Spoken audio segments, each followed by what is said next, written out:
Dear first year students, நம்ம இதுக்கு முன்னாடி வந்து பார்த்தீங்கன்னா யூனிட் 1ல் வந்து meaning of business, sole proprietorship, அதோட அட்வான்டேஜஸ் டிஸ்அட்வான்டேஜஸு, அண்ட் தென் பார்ட்னர்ஷிப்போட அட்வான்டேஜஸ் அண்ட் அதில் பார்த்தீங்கன்னா இப்போ இந்த பார்ட்னர்ஷிப்பில் இருக்கக்கூடிய டிஸ்அட்வான்டேஜஸ் தான் இப்போ இந்த இதில் பார்க்க போகிறோம்.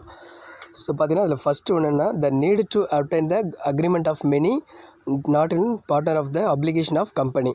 த second one is limited liability of the partners for the obligation of the company. It may lead to dissolutions, a death of partner, bankrupt, insanity. These things all are disadvantages. So இதில் என்னென்னு பார்த்தீங்கன்னா first பார்ட்னர்ஷிப்னால் என்னென்னு சொல்லணும்னு பார்த்தீங்கன்னா கூட்டாண்மை.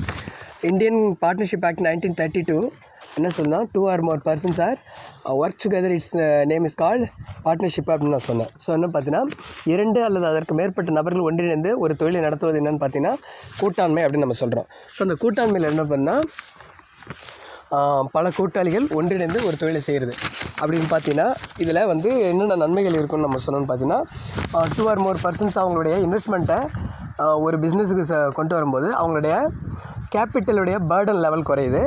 And apart from பார்த்தீங்கன்னா ideas, many ideas, things to create a new இன்ஸ்லாஜிக்கல்.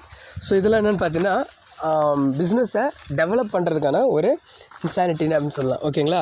So அப்படி இருக்கும்போது டிஸ்அட்வான்டேஜஸை பொறுத்தளவு என்னென்ன ப்ராப்ளம் அப்படின்னு வருதுன்னு பார்த்தீங்கன்னா ஒவ்வொரு கூட்டாளியும், அதாவது every partner has to be maintain A separate responsibility in the organisation. So ஒரு ஆர்கனைசேஷனை பொறுத்தவரை எப்படின்னு பார்த்தீங்கன்னா ஒவ்வொரு கூட்டாளியும் தங்களை முன்னுரிமை காட்டிக்கணும் அப்படின்னு சொல்லி நினைப்பாங்க. அந்த மாதிரி சூழலில் என்ன ஆகுன்னு பார்த்தீங்கன்னா அந்த ஒர்க் பர்டனுடைய லெவல் வந்து இன்க்ரீஸ் ஆகும் வழிய ஏன்னு கேட்டிங்கன்னா எல்லோரும், அதாவது ஒவ்வொரு கூட்டாளியும் அவங்களுடைய அதிகாரத்தை நிறுவனத்தில் செலுத்தணும்னு நினைக்கும் போது என்னென்னு பார்த்தீங்கன்னா அந்த இடத்துல மிஸ் அண்டர்ஸ்டாண்டிங் நிறையா வரும். அதனால் வந்து பார்த்தீங்கன்னா டிசல்யூஷன் ஆஃப் ஃபார்ம் வர்றதுக்கு வாய்ப்புகள் இருக்குது. என்னென்னு பார்த்தீங்கன்னா நிறுவன கலைப்பு வெகு விரைவில் ஏற்படுறதுக்கு வாய்ப்பு இருக்குது.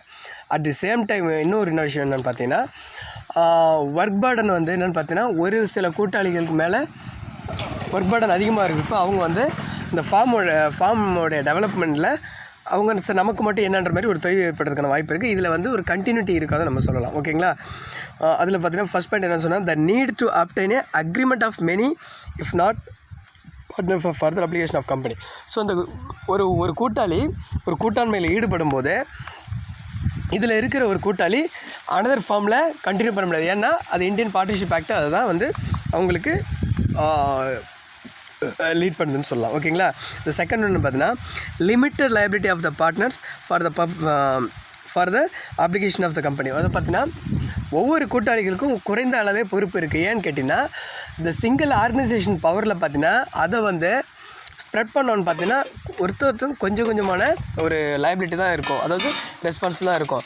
அப்படின்னும் போது அவங்க என்னென்னா every one has to be maintain responsible அப்படின்னு சொல்லி சொல்லலாம். ஓகே, அதுக்கப்புறம் என்னென்னு பார்த்தீங்கன்னா it may lead to dissolution. So இது மாதிரி அதாவது பொறுப்புகளுக்கு வந்து ஒவ்வொரு கூட்டாளியும் பொறுப்புகளுக்கு ஆசைப்படுற ஒரு சுச்சுவேஷனில் டிசல்யூஷன் ஆஃப் ஃபார்ம் வரும்னு சொல்லுவோம். ஓகே, நிறுவன கலைப்புன்றது வெகு விரைவில் நடைபெறதுக்கான வாய்ப்புகள் நிறையவே இருக்குதுன்னு நம்ம சொல்லலாம். ஓகேங்களா? அப்புறம் அதில் ஃபர்தராக என்ன இருக்குன்னு பார்த்தீங்கன்னா டெத் ஆஃப் பார்ட்னர். ஸோ அந்த கூட்டாளிகளில் ஒருத்தர் இறந்துட்டா அந்த கன்சர்னை how to continue the concern அப்படின்றதில் பார்த்தீங்கன்னா நிறைய problem will arise in the particular situation நம்ம சொல்லலாம். ஓகேங்களா? அதுக்கப்புறம் என்ன பார்த்தீங்கன்னா பேங்க்ரப்ட்னு சொல்லுவோம். ஸோ வங்கிகள் மீதான செலுத்துகைகளில் இவங்களுடைய நடவடிக்கைகள் எப்படி இருக்குது அப்படின்றத பொறுத்து தான் வந்து அந்த கண்டினியூஷன்றது ரெகுலாரிட்டி ஆகும்.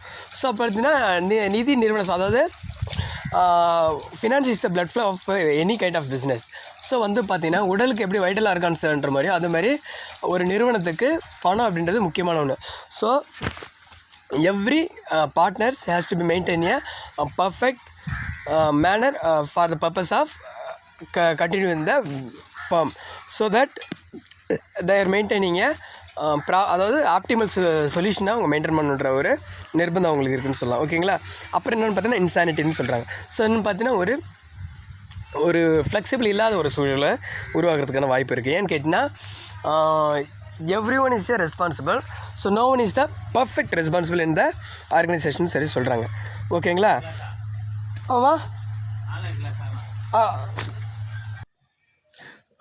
டியர் ஸ்டூடெண்ட்ஸ், நம்ம யூனிட் 1ல் பார்த்தீங்கன்னா meaning of business and types of business, அந்த டைப்ஸ் ஆஃப் பிஸ்னஸில் வந்து 4 ஹெட்டாக பிரித்தோம். ஒன்று சோல் ப்ரொப்ரைட்டர்ஷிப்பு, இன்னொன்று பார்ட்னர்ஷிப்பு, நெக்ஸ்ட் ஒன்று corporation and then cooperative. So இந்த பிஸ்னஸை இந்த 4 வகைக்குள்ளே கீழே கொண்டு வந்துடலாம். ஸோ அதில் வந்து சோல் ப்ரொப்ரைட்டர்ஷிப் என்னென்னு பார்த்தாச்சு. அது சோல் ப்ரொப்ரைட்டர்ஷிப் ஒரு நபர் மூலதனத்தை ஈடுபட்டு செயல்படுத்துவது பார்த்திங்கன்னா சோல் ப்ரொப்ரைட்டர்ஷிப்னு சொல்லலாம். அதுக்கடுத்து பார்த்திங்கன்னா அதோடைய அட்வான்டேஜஸ் அண்ட் டிஸ்அட்வான்டேஜஸ்ஸு. அப்புறம் பார்ட்னர்ஷிப் அப்படின்றது பார்த்தீங்கன்னா 2 or more person working together, அதாவது 2 அல்லது அதுக்கு மேற்பட்ட நபர்கள் தங்கள் மூலதனத்தை ஒன்றாக ஒரு சேர செலுத்தி வியாபார நடவடிக்கையில் ஈடுபடுவது வந்து பார்த்திங்கன்னா பார்ட்னர்ஷிப்னு சொல்கிறோம். ஸோ அதில் நெக்ஸ்ட் என்னென்னு பார்த்தீங்கன்னா கார்பரேஷன். ஸோ கார்பரேஷன்னா என்னென்னு பார்ப்போம்.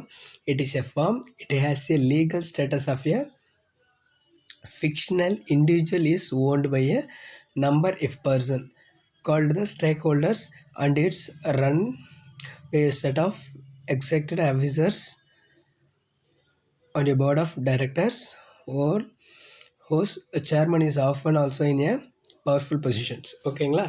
ஸோ அதில் a business legally established owner state level that create it an identity separate from its owners. So இதில் என்னென்னு பார்த்தீங்கன்னா கார்பரேஷன் அப்படின்றது என்னென்னு பார்த்தீங்கன்னா பெரிய கழகம், ஒரு பெரிய அளவிலான கழகத்தை தான் நம்ம வந்து கார்பரேஷன் சொல்லலாம். இதில் இந்த இடத்துல ஓனர் அப்படின்றவங்க யாருன்னு பார்த்தீங்கன்னா நிறுவனத்துடைய ஷேர்ஸ், அதாவது பங்குகளை வாங்குகிற ஷேர் ஹோல்டர்ஸ், அவங்கெல்லாம் ஓனர். ஸோ இந்த கழகத்தை பொறுத்தவரை எப்படி இருப்பாங்கன்னு பார்த்தீங்கன்னா சேர்மன், போர்ட் ஆஃப் டைரக்டர்ஸ் அப்படின்ற ஸ்ட்ரக்சரை பேஸ் பண்ணி தான் இந்த கார்பரேஷன் அப்படின்றது அமையும் பார்த்திங்கன்னா. ஸோ இதில் வந்து நிறுவனத்துக்கு தேவையான மூலதனத்தை ஷேர்ஸு, டிபெஞ்சர்ஸு, பாண்ட்ஸு இதன் மூலமாலாம் வாங்குவாங்க. ஸோ அந்த ஷேர்லேயும் ஈக்விட்டி ஷேர்ஸ், ப்ரிஃபரன்ஸ் ஷேர்ஸ் அந்த மாதிரி, அதாவது இங்கே காமர்ஸ் ஸ்டூடெண்ட்ஸ் அப்படின்றது ஓரளவு தெரியும் உங்களுக்கு. என்னென்னு பார்த்தீங்கன்னா சாதாரண பங்குகள், முன்னுரிமை பங்குகள் அப்படின்ற மாதிரிலாம் பங்குகளை வந்து அவங்க நிறுவனத்துக்கு தேவையான மூலதனத்தை திரட்டுறதுக்கு அதில் ஈடுபடுத்துவாங்க. சரிங்களா? இதெல்லாம் என்ன பார்த்தீங்கன்னா கார்பரேஷன் அப்படின்னு சொல்லுவாங்க. ஸோ ஒரு கழக நிறுவனன்றது இப்படி தான் அமையும். ஓகேங்களா? ஸோ அதில் சில அட்வான்டேஜஸ் இருக்குன்னா லிமிட்டட் லைபிலிட்டி, குறைந்த அளவிலான பொறுப்புகள் இருக்குது. Access to large quantities of capital. So இதில் வந்து நிறையா பங்குகளை வெளியிடுறதால பங்குகளுடைய அளவு அப்படின்றது அதிகமாகுது. அப்புறம் ease of operation with the help of higher managements. So இது என்னென்னு பார்த்தீங்கன்னா இதை ஆப்ரேட் பண்ணுறது அப்படின்றது பார்த்தீங்கன்னா எளிமையாக இருக்குது. ஏன் அப்படின்னு பார்த்தீங்கன்னா நிறைய வந்து லெஜண்ட்ஸுடைய அட்வைசபிள் திங்ஸ் வந்து கழகத்தை பொறுத்தவரை இருக்குன்னு சொல்லலாம். ஓகேங்களா? அப்புறம் performance of firms is not dissolved or reorganised each time an owner leaves. So பார்த்தீங்கன்னா இந்த பர்ஃபார்ம் லெவல் இருக்குல்லையா, அந்த பர்ஃபார்மோடைய லெவல் வந்து இட்ஸ் ரெகுலாரிட்டி அப்படின்னு நம்ம சொல்லலாம். ஓகேங்களா? ஸோ அதுக்கான ரீசன் என்னென்னு பார்த்தீங்கன்னா when the owner out of the organization இந்த so many directors and executives all are have to make a organisation சொல்லலாம், அதாவது கார்பரேஷன் அப்படின்னு சொல்லலாம். ஓகேங்களா? இதுலேயும் சில தீமைகள் இருக்குது. என்னென்னு பார்த்தீங்கன்னா regularity restrictions. Corporations are typically more closely monitor by government agencies including federal, state and local. Combining with the regulations can it be costly. So இதில் என்ன அப்படின்னு பார்த்தீங்கன்னா அதோடைய கேப்பபிள் அப்படின்றது என்னென்னு பார்த்தீங்கன்னா ரெகுலர் பண்ணுறதுக்கான காரணம்னா கவர்மெண்ட்டுக்கு இது வந்து ஒரு ஏஜென்சி, இது ஒரு முகமாக இருந்து செயல்படுற ஒரு சுச்சுவேஷனில். அப்புறம் இன்க்ளூடிங் ஃபெடரல், ஸ்டேட், அதாவது இந்த ஒருங்கிணைந்த மாநிலங்கள் அப்படின்ற மாதிரியான ஒரு சூழலில் கம்பெனிஸோடைய